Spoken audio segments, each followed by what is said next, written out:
Hey guys, so the CPI inflation data for the US was just released for the previous month and it does not look good. Over the last month, inflation has risen by 0.6%, which is down from last month's 0.8%, but still represents an annualized inflation rate of over 7%. Now, I've got a clip from CNBC here about the inflation data that I'll play for you guys quickly, but afterwards I'll explain why they're wrong and this actually is a huge deal and why we should be worrying about this. I want to know, if you are the Fed, if you're Jay Powell and you just looked at those numbers, what you're thinking.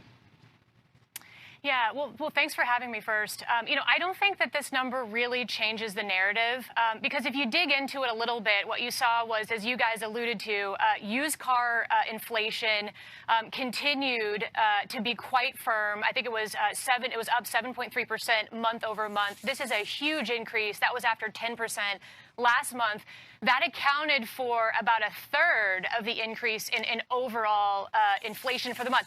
So that is, quite a concentration of the increased inflation into that used car component. And as we know, there's some idiosyncratic issues that are going on in the used car market. Auto supply has been constrained by the lack of semiconductor chips. But in addition to that, we know that rental car companies, which reduced their fleets last year as a result of the pandemic, are really racing to try to build those fleets up ahead of the summer driving season this year. And so they're actually buyers in the used car market, whereas they're usually sellers. So all of these sort of idiosyncratic factors have kind of come together to produce this, sort of extreme move in inflation in these categories. But ultimately, this is not it's not going to stay around. We are going to see inflation moderate at some point. So I think this does not change the narrative from the Fed that this is transitory, and ultimately they will look through it and continue to be patient. And you think this is confirmatory that it's all transitory? Confirmatory, that sounds a little ridiculous, but that's your take on this. And the reason I ask is, and I guess we haven't seen it in some of the numbers, but there is a view that as you look at some of the wage growth across the country, that a lot of that is going to turn out to be permanent.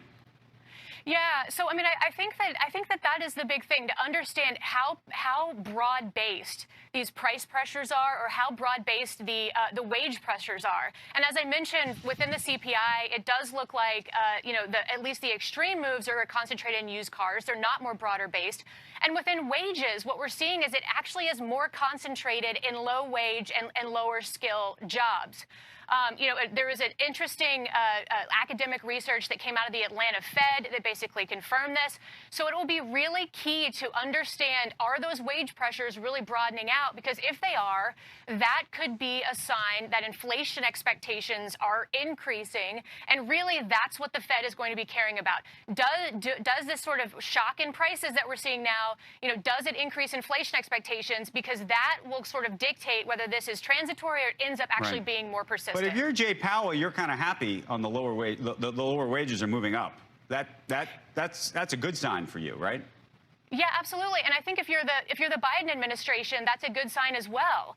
And by the way, higher wages may or may not actually translate into higher prices. It depends on our businesses. Are they being more productive? And we are actually seeing in the productivity statistics that they are.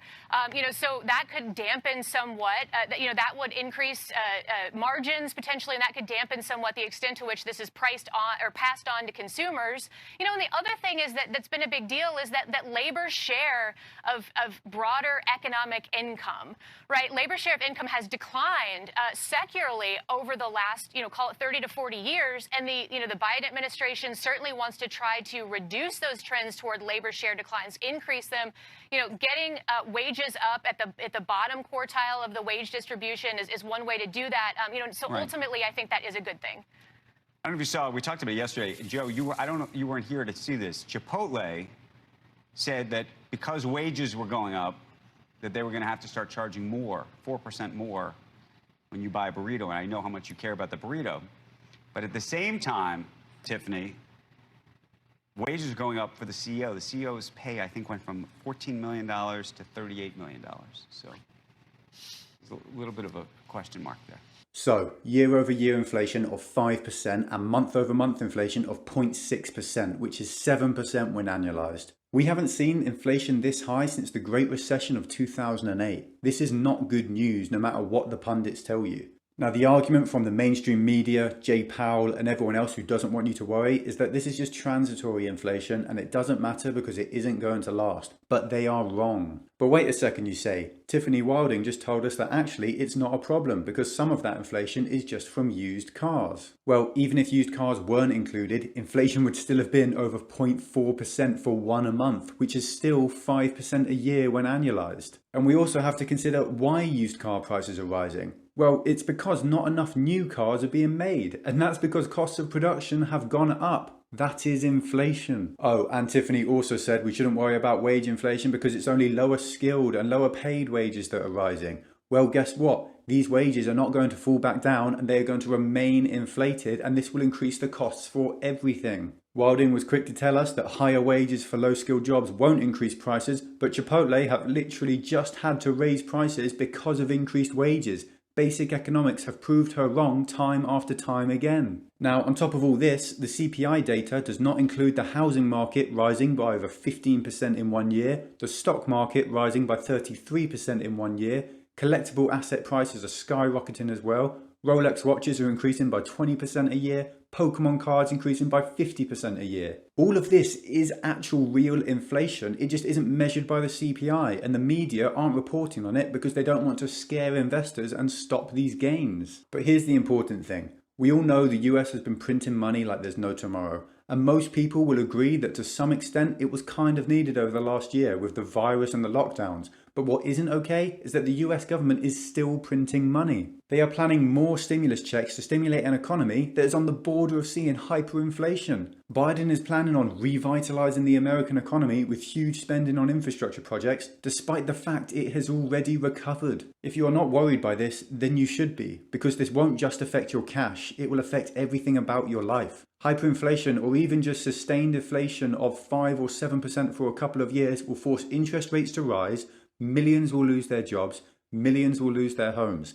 Anyone with debt will be overwhelmed by the repayments, while anyone with cash will see it disappear more and more every year. And this won't just affect America. The 2008 recession was caused by the US housing market crash, yet the recession was seen all over the world, and it was worse in other countries. This is because America is such a dominant economy in the world today. When America sneezes, the world catches a cold. Right now, we should all be trying to protect ourselves from the threat of hyperinflation. And we should all listen to logic, reason, and economics and not just blindly believe whatever the media is telling us about this. I'm Max, this is Stoic Finance. If you want more stuff like this, then like the video. Comment your thoughts down below and be sure to subscribe so you don't miss anything else. Thanks for watching, until next time.